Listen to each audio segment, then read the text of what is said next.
CM సవాల్కు నేను సిద్ధం, దేనిపై చర్చిద్దామన్నా నేను రెడీ, ప్లేస్ టైం డేట్ నువ్వే మీరే ఫిక్స్ చేయండి అని చెప్పి సో హరీష్ రావు సార్ చెప్తున్నాడు. నిన్న జగ్గారెడ్డి గారు, గతంలో ముఖ్యమంత్రి గారు 100కి 100% రుణమాఫీ చేసినాం, మేము ఏడికైనా పోదాం, ప్లేస్ టైం మీరే చెప్పుర్రంటే నిన్న జగ్గారెడ్డి గారు చెప్పమంటాడు.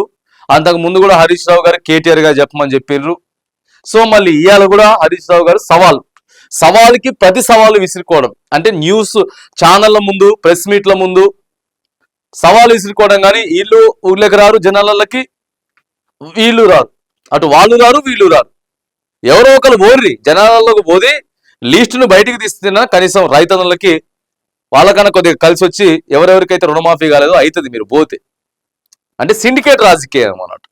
సిండికేట్ రాజకీయం వరంగల్ సభ తర్వాత కొంత హీట్ ఎక్కింది.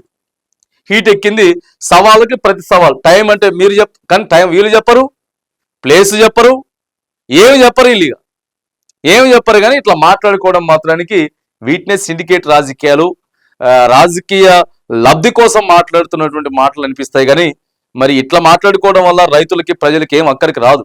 నిజంగానే మీరు సవాలు స్వీకరించుకునేటోళ్ళైతే జనాలలోకి పోండి, రైతులలోకి పోండి. మీరు వెళ్ళే కొద్దీ రైతులకి, ప్రజలకి కొద్దిగా కలిసి వచ్చేటటువంటి అవకాశాలు ఉంటాయి. కానీ జర ఈ సిండికేట్ రాజకీయాలు బంద్ చేయాలి.